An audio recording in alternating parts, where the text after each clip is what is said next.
Okay. So the only cure I can think of for hiccups, especially when we're doing it 8 hours a day, is Pepto-Bismol.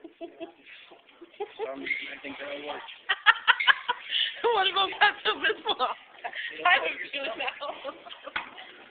It's a thing on your throat. It is? There's a bubble on your throat right now.